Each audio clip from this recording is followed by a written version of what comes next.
what drew you to your career in the film and TV industry, and how did that journey unfold?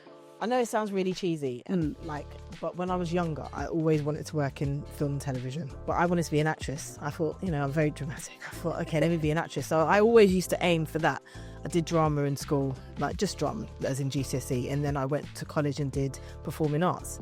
But it was while I was doing my performing arts course that I realised that I actually prefer to be behind the scenes, because I directed a couple of plays and I was like coordinating a bunch of things, and I was like, I prefer to be behind the camera rather than in front of it. What would you say are the challenges Black women are facing in the podcasting space at the moment? There are a lot of men, Black men, who are doing podcasting that just chat shit.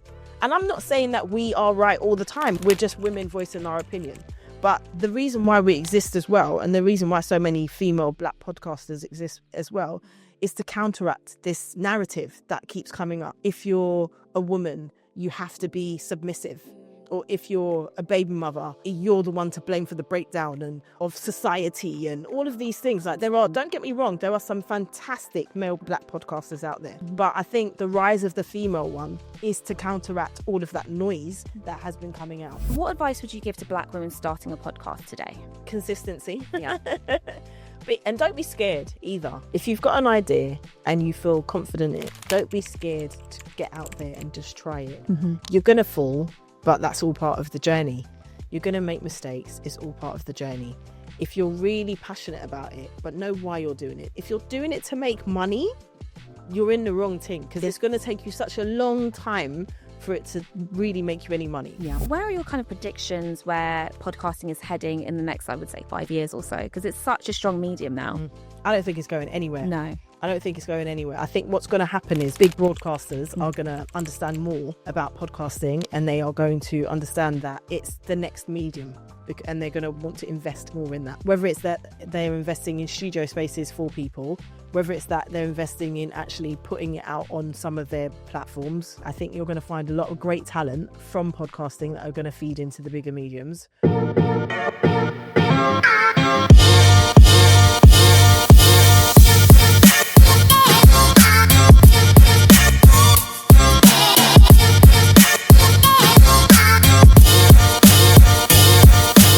Hi Black Circle family, and welcome back to another episode. And today I am joined by Farrah Charles. Welcome. Hey. Farrah, you are 1/4 of Your Aunties Could Never podcast, but on top of that you've also had like a really long-standing, illustrious career in media.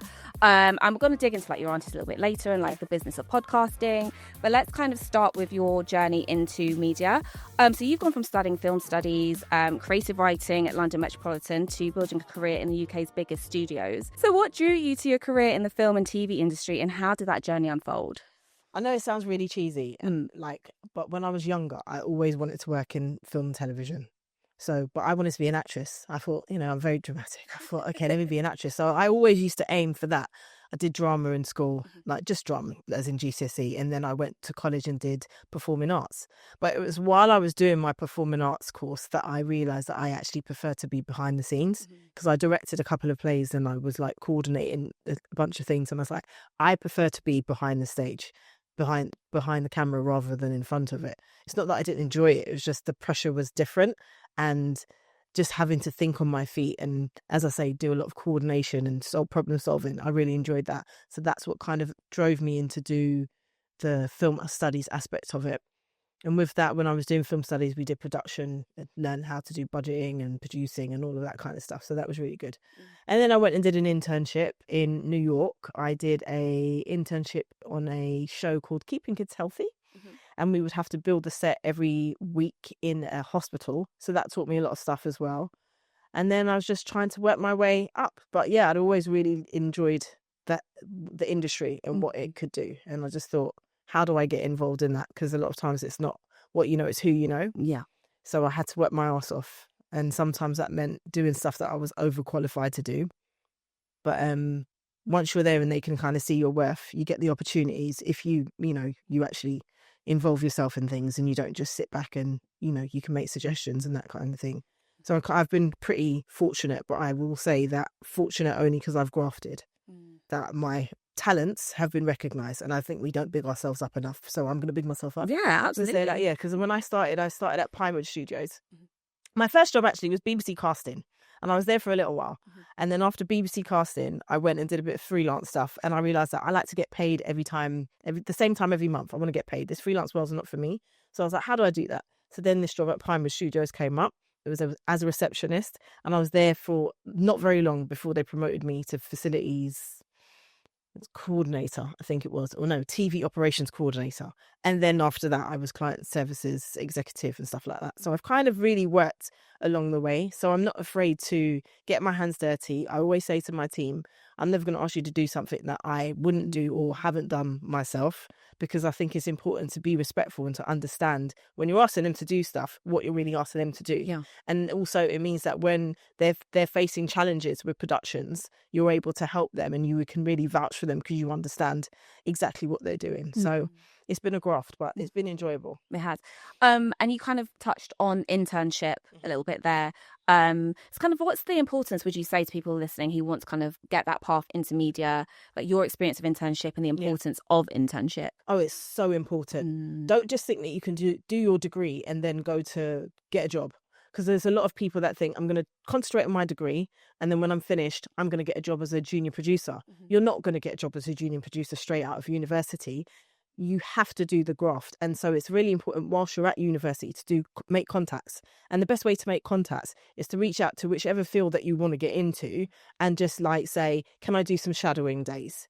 Once you do shadowing days, hopefully they can see your potential and then they give you running opportunities. Once you get running opportunities, it's important to speak to the people around, find out what the cameraman does, ask them if you can spend some time with them. Most companies that employ runners understand the importance of that role and they won't basically say to you, they won't discourage you from making these kind of contacts. Obviously, if you're in a television studio and you're going in to give the director his tea, don't stop him in the middle of a record and say, how did you get into this? But, you can ask questions and it's important. You can always tell when someone really wants to be there and they want to learn, as opposed to this is just a job for them and they're trying to make money. So I would just basically stress to everybody, get as much experience as you can before you leave university. And if you're not at university, start early and get much experience and just work your way through. Always ask people questions. People want to talk about what they're doing, especially people that don't have the, in quotes, glamorous jobs, because everyone wants to be a director, everyone wants to be a producer. But what does the engineer do? Right. What does the sound man do? These are all very integral parts of making any kind of television or film, and they are dying to actually explain to somebody because there's not enough people coming up, so they're interested in passing on their skills and their talents and their knowledge. And you made an interesting point as well about, okay, if you're not in university or you don't want to go down that route, about the importance of still trying to make those connections at entry level, which I think is I'm just trying to think back. I kind of did my degree in journalism, and when I think back about I've got a roundabout route and I've come back to it in a very weird way through the podcast. But I remember just being really put off of doing, because I just didn't know anybody in the industry. And you said it's more who you know than what you know. And so that kind of put me off. But if I had somebody to say to me, look, try and get a little bit of experience at base level and go and make the tea and like exactly what you just said, do it that way. I think that's a really powerful route for people who don't want to do the university route. Definitely. And I think it's important for people like us who've got to a certain stage in our career to make sure that the people coming up understand that. Get involved with schools if you can. Go and show them that there are people like you that are doing these jobs, because I definitely didn't have that growing up. And some of these kids are discouraged because the people that are teaching them don't know how to get them involved in those things. So you've got to try and give back as much as you can. Yeah, absolutely. So you've kind of like worked with major studios like BBC, Warner Bros. That we spoke about, and Garden Studios at the moment. So how do you think that kind of shaped your perspective on media and content creation? Hugely. Because every studio I've worked in is different but the same. Because a lot of the studio's focus is on landing the big shows and trying to do smaller shows to fill in the gaps. But all of those things have taught me the importance of consistency and great customer service and trying to make sure that people are getting the things that they actually want. Because there's no point in just having a great studio space where when, it's low, the price is low, but then when people get there, the facilities, they're not hitting. There's no one there to help them. You've got to try and always give people what they want. And sometimes you've got to think for them. And I suppose like in the content world, what's happened is it's evolved from just people watching television on, you know, on the TV. They're watching it on their laptops, they're watching it on their phone, they're watching it on tablets. There's so much more around there. And big media is also being influenced by content creators because people have the power to be able to do what they want. And you've got to move and shape with the times. And I think I've been fortunate enough to see that in all the spaces that I've worked in, especially where I work now at Garden Studios, because there's not a lot of major film studios that also have podcast spaces. No. You know, we've built this particular building in mind of contacting and working with people who are coming up in the industry. The aim is that you come here, you cut your teeth, you learn the industry, and then in the future, maybe you come across the pond, across the canal, and you're in the big stages. And you've built a relationship with us. You trust us, we trust you. That's where it really is. You can't just expect people to just come to you at a later date if you haven't really put in the work with them before. Content is changing. The industry is changing. So you've got to move and shape with it. Massively. And they say, you know, that the TV screen is like, it's become the second screen now. Yeah. Because we're all, I know I'll be at home, I'll have Netflix on, but I will have like I'll be scrolling on TikTok at the same time. Awful habit, by the way, but but yeah, it's a really interesting time that we're living in, this switch into that digital space. Yeah. So what lessons from your career in traditional media have you brought into the world of podcasting? So in the Aunties, we all have roles to play because we have all come from creative industries in one way or another. Yeah. Because of the job that I do, I'm the finance person. Right. Yeah. I think when you get into podcasting, you have to understand that it isn't just you turn up and you start talking. There is so much that goes into it. Yep. You have to be consistent. You have to plan. You have to think about how you can expand. You have to have an idea and understand that your idea can evolve.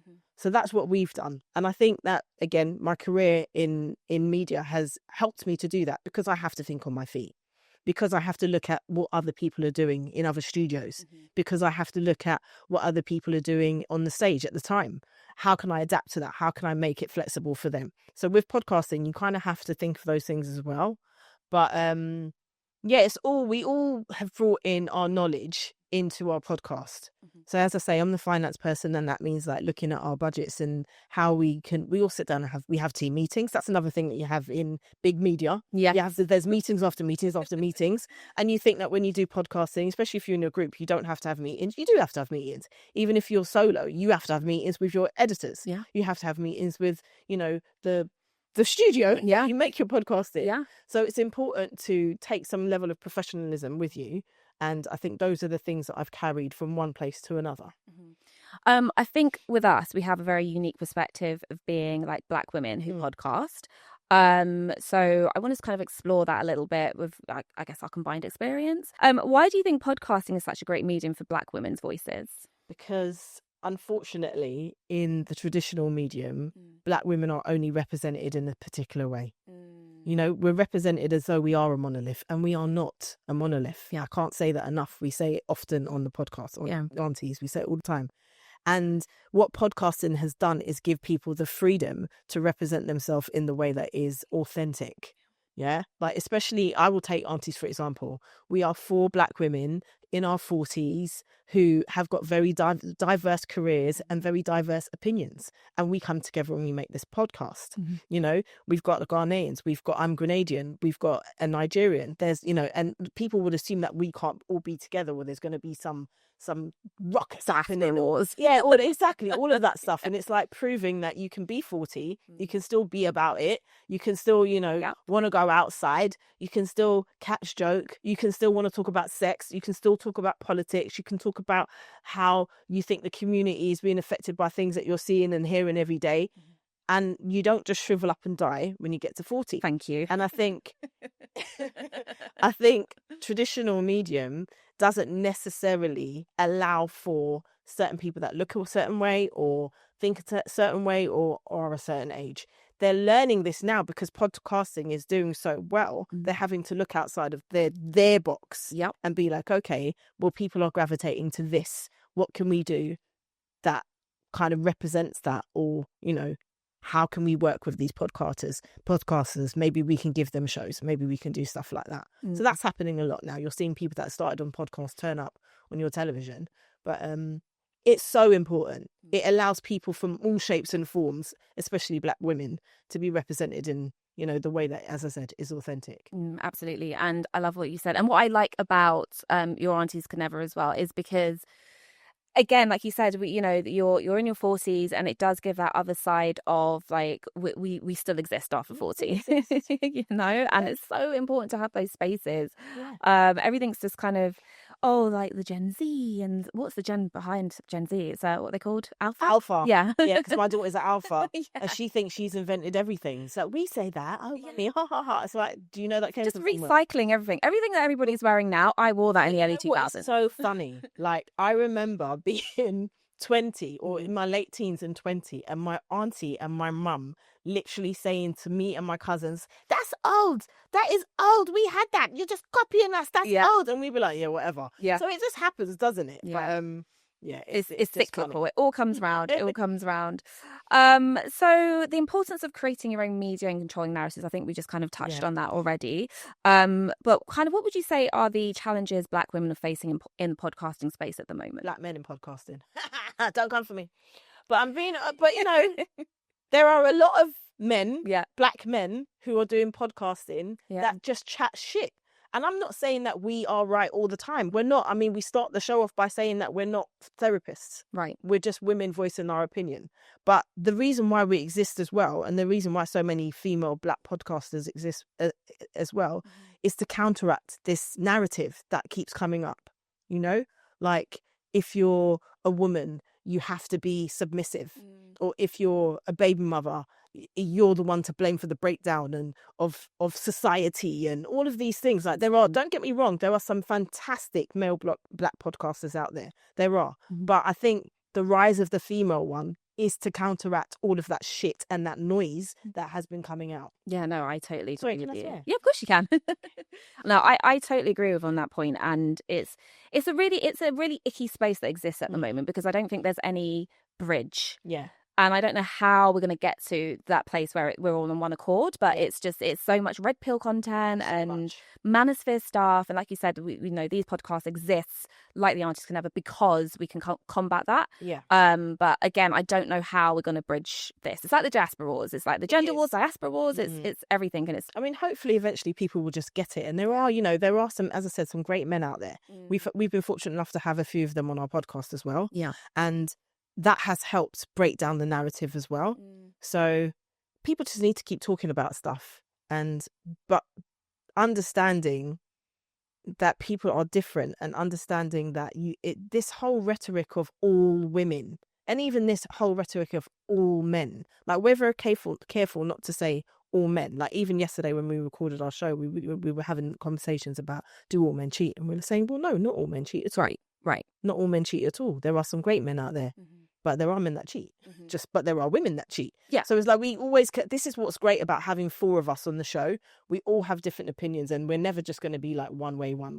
I think just applying that logic, really, you know, is really important in those conversations. It's absolutely that. Because some people, as I said, just chat shit. Yeah, exactly. And that's why I was like, you know, why does everybody have a podcast mic? But yes, that's another conversation. So we spoke about, you know, there are great existing Black male podcasts out there. So what are some of like your favorite Black women hosted podcasts right now? Oh, mate, give them a shout out. I just have to give a shout out to The Receipts. Yes, The Receipts are amazing, and they've been doing so well. And even in their new format, which I actually think is better, they're just great. Like, they have really shown Black women what is achievable in the podcast space, and what you can aspire to, you know. And they've even got their own studio now, which is fantastic. They're just doing so well, and their voices, what I will say about them as well, they champion other podcasts. So it's not just like they're talking about themselves all the time. They really are behind other people and raising them up, either on socials or when they see us or whatever. They're very, I think they're fantastic. Kelechi is another one. Yes. Who is like one of my absolute favorites. Like when Kelechi talks, I will sit up and listen. Yes. I'll be like that. She's just in everything that she does, she's brilliant. I've got so much time for her. And again, she's like a champion.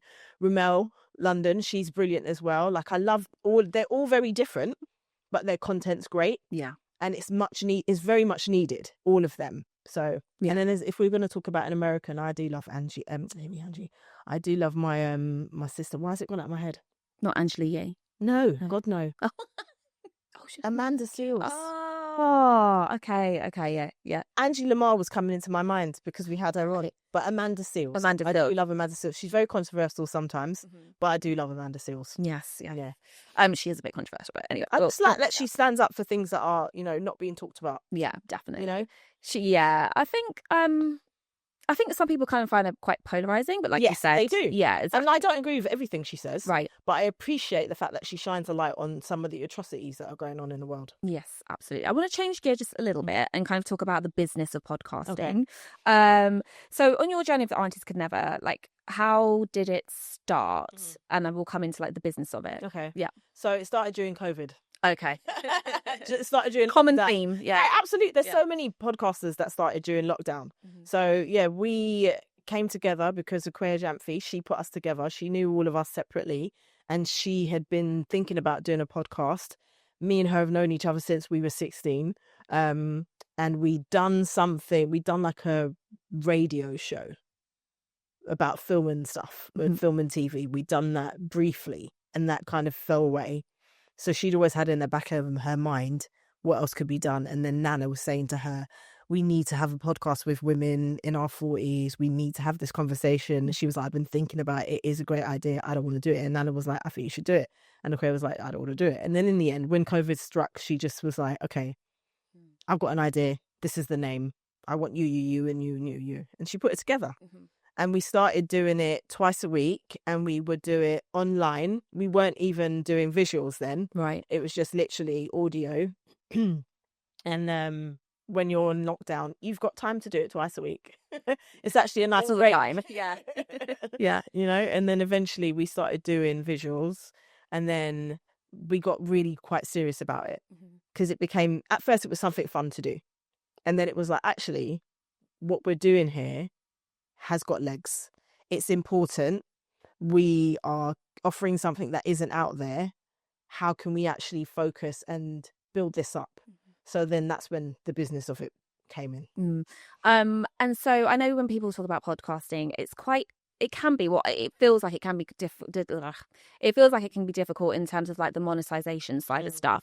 So what's been your experience or your advice about tapping into that and building that side up? I know you guys do a lot of like live shows. Is there anything in terms of like merchandise or?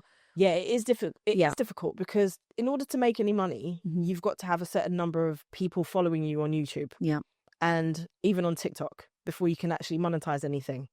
So in order to do that, you've got to be consistent. You'll hear me say that word a lot when it comes to podcasting, but consistency is key. And that means putting out a lot of content. It means growing your family. Like there are always people out there who will gravitate to what you're offering. So it's like making sure that they understand this is going to come out at this time every week. So they look forward to it and they put it in their schedule. Or even if they know that I can't watch it live, I'm going to go back because I know there's a new episode out. So it's about consistency, but it's also about the quality that you're offering as well.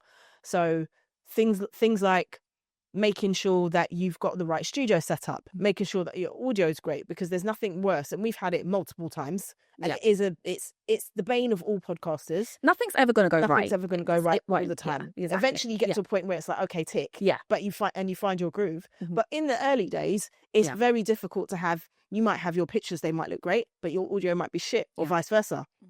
So it's just about being consistent and learning those things, taking stock of what works and what doesn't work. Don't be too scared to change your formula. Just because you had an idea of it might be it. This is how I want to do it. Like when we started, we had about 50 segments. And right. It was like, this is way too long. Yeah. We were recording for like 3.5 hours, and it's like, this is too long. Like no one's going to listen. I don't even want to listen to this back. Yeah. So it's about what resonates with your listeners and your viewers, and then, you know, taking stock of that, looking at your content once you've recorded it and giving real feedback to each other and working out what works and then making those changes. Absolutely. So kind of like balancing the business versus like the authenticity side of it.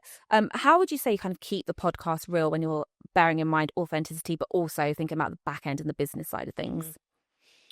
I suppose we're fortunate enough our podcast is based on a lot of current affairs or pop culture. So those things kind of resonate with people, you know, like we talk about politics, we talk about what's going on in the world, but we also talk about ratchet stuff. Yeah. Because we're not a monolith. And right. You can be two things at once. Two things can be true. I might want to know about what Trump's doing in America, but I might also want to know about what Little Miami's doing in America. Duality of the it. Duality of it all, exactly. So I think that's where we're quite fortunate. And because we record on a Wednesday and it goes out on a Friday, it's relevant to what people are listening to or watching or observing at the time. Rather than when you do a lot of stuff and you bank it, our content wouldn't necessarily work for that. There's some of our contents, when we do interviews with people, for example, that can go out whenever. But when you're talking about things that are happening, I think that resonates with people. So in terms of authenticity, we have meetings and we go through storylines and we talk about things that actually mean stuff to us. We're never going to just, and we've been pretty good at this, we're never going to just do something for likes or because it might be controversial. Right. If we've done stuff and it's gone viral, it is genuinely because we want to talk about that particular thing. Our thing that we do on the main show is Enemy of Progress. And we developed that over time. It was a segment and now it's like, how do we make this more of a thing, but retain the crux of what we want to do? So rather than just saying Enemy of Progress and it was like one line and we'd go on to a news story, we make our Enemy of Progress the news story that we want to talk about. So we're still maintaining our authenticity, but it is like, who wants to do, if I'm going to talk about a story, know that it's because I want to talk about it. Right. And all the other aunties. It's not a case of, oh, I saw this went viral this week, that's why we're going to talk about it. It might have gone viral, but if we don't want to talk about it or it makes us feel uncomfortable, it won't get in the show. So I think people can resonate because they know what Farrah's going to talk about. They know what Farrah's reaction is going to be like, and they know what Nana and Aquaria and Sade's reaction is going to be like. It's you're staying on brand to your character. Exactly. Yeah, I think in any podcast platform, you've just got to remain true to yourself. And if the minute you just focus on what's going to go viral, then people are going to see through that and they're not going to want to watch you, or they'll watch you for a bit and then it'll just be like, they won't continue to watch you because they can see through you. Yeah, absolutely. And I know that we spoke about kind of some of the technical difficulties and things that can go wrong. But is there any kind of key mistakes or lessons, should I say, that you've learned in building a podcast brand? Yeah, prep. Yes. It's important to prep. Yes. Yeah. As boring as it is, like we prep every week. Yeah. We have a meeting the day before we record and we go through the stories and we go through the running order and we do that. And it really does help. So then there's no surprises. What we don't do to keep it authentic is like discuss how we're going to react to things. Right. We'll just be like, this is the story. These are the stories. Like, so Nana and Aquaria will find a bunch of stories, or if we find stories, we put them in the group and we're like, this is what we want to do. Then we go through all of the different things that we picked for the week. We're like, okay, this is what I feel like I want to talk about. We won't go into it. It's just like giving people a bit of understanding so they can go off and do their research as well if they don't know about the story. And then when we're on the show, it is authentic because you're catching our live reactions to stuff. So prep is very important, but not only in the format and the formula, but also in the studio space. You can rock up to a space and someone could have prepped it, but something could go wrong. Your sound could go wrong. A wire could come out and you don't know. You could sit back, a wire's come out, all types of things. So it's very important when you get into the studio to test everything. Do like a 2-minute test to make sure that your cameras are working, your focus is on, like all of those kind of things. It really does help. Yeah, it does. Even if you had like a full team, it doesn't matter. It doesn't ask matter. Questions. Yeah. We've lost episodes. Yeah. We had a guest on once and we recorded a whole show. And then at the end, we were just like, oh, okay, let's see how it went out. We never used to do that. plugs it in, no show. It's like, we were there dagger. still. So Yeah. we were able to be like, actually, let's just do a quick thing. And, Yeah. you know, we were able to get a show out and it was brilliant. But the importance of testing before and just checking at the end to make sure that what you've got is what you've got. 100%. So let's kind of look at the future of podcasting. So what advice would you give to Black women starting a podcast today? Consistency. Yeah.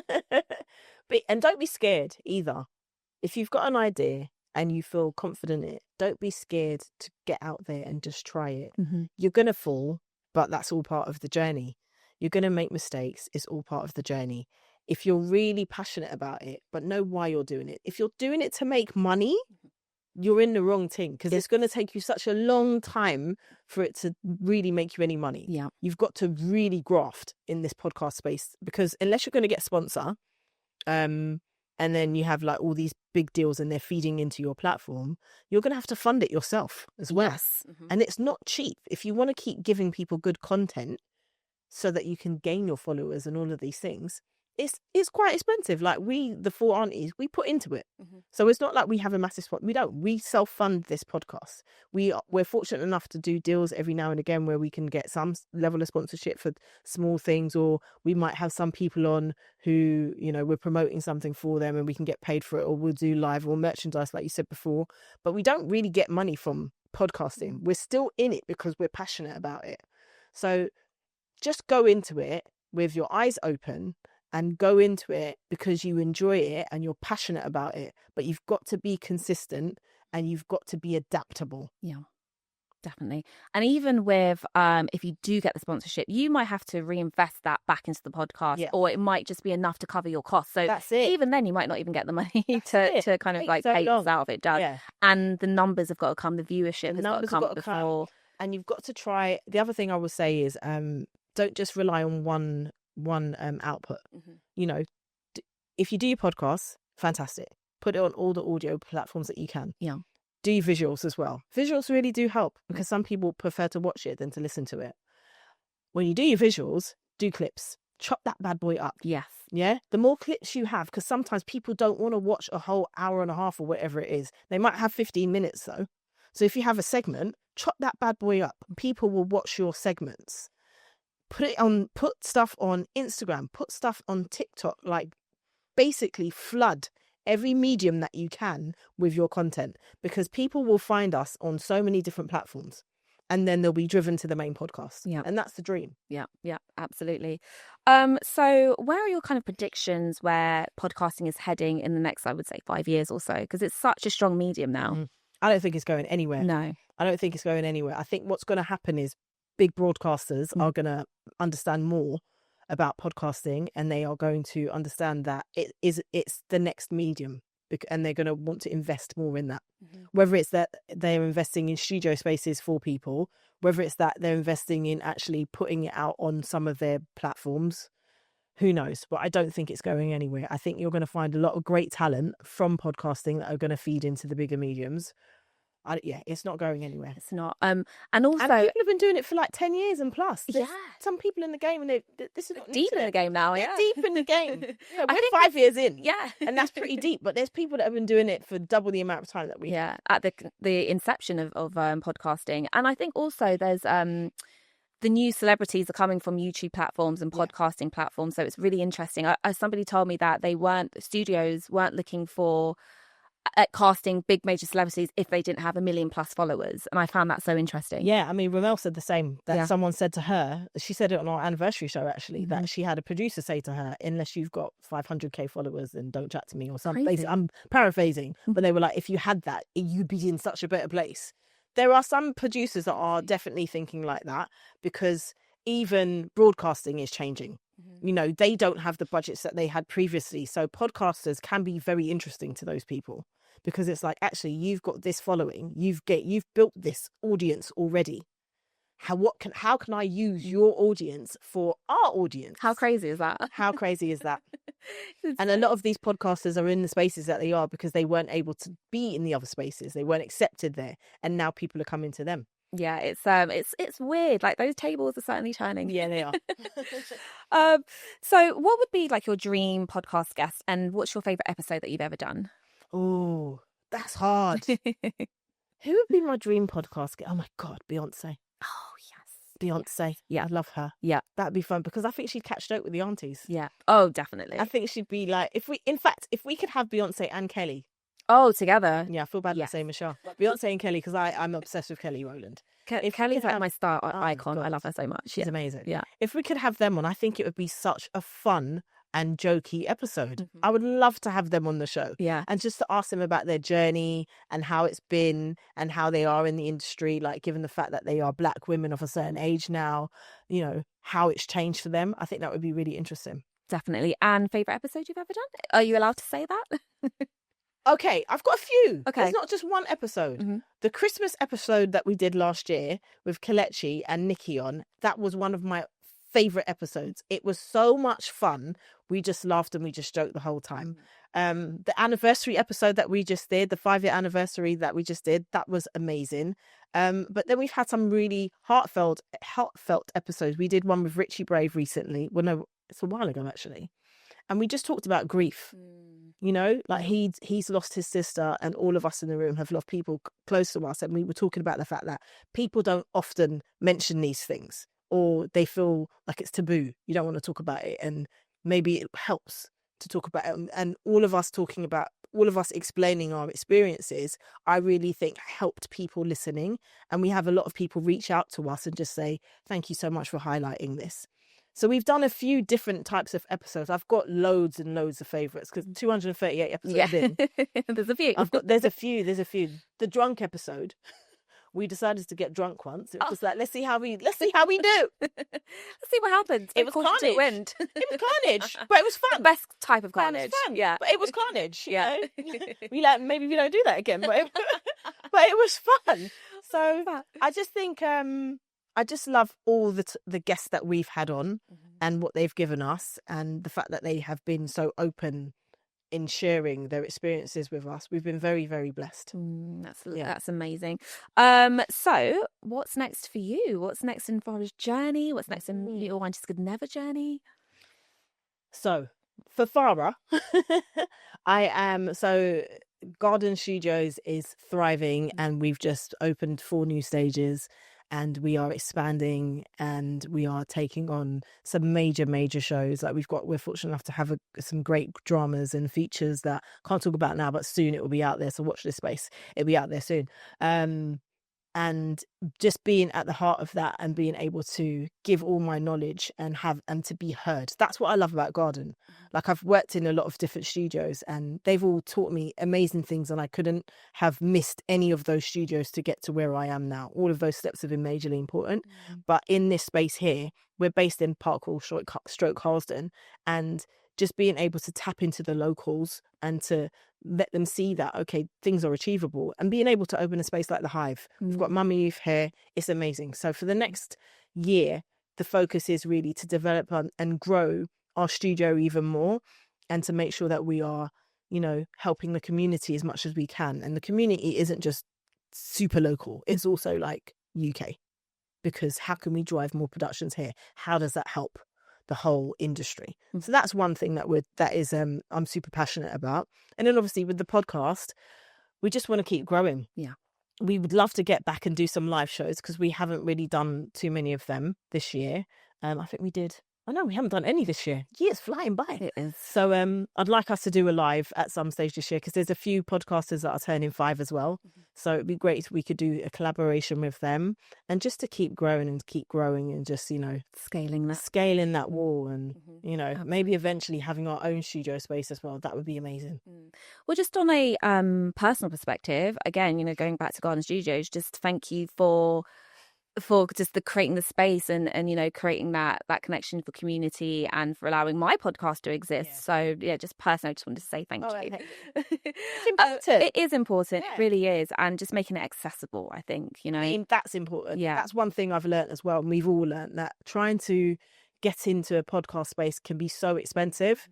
And if you can make it a little bit more economical with people, then it just helps, because there are so many other things that you have going on, and especially if you're still working full time, there's not many of us out here that can make it a career yet. That's what we aspire to, but yes, 100%. it's been a pleasure. So before I wrap up, I always like to ask about values. So a value that you carry for your personal life and a value that you carry for your professional life. So let's start with your professional life. Okay, so for my professional life, one of the values that I actually, you can take this for both. Honesty. I like to be honest in everything. I don't want a client to come to me and for us to sign a contract with them, and then once they've signed the contract and they're in, me to turn around and tell them something that they weren't expecting. Transparency is key, and you have to be honest about what you can deliver and what you can't deliver. And in life, I think that's key as well. It's sometimes it's very hard to have uncomfortable conversations, and that could be professionally or personally, but sometimes you've got to push through and do it. So honesty is one of the things that I value the most. That's a great word. That is a great word. Well, we're going to end it here. If people want to follow your journey, where can they find you? So you can find Garden Studios. We are Garden Studios on Insta, on LinkedIn. You can find me, Farrah Charles, on LinkedIn. I am Farforce on Instagram and on TikTok. I am not on that other platform.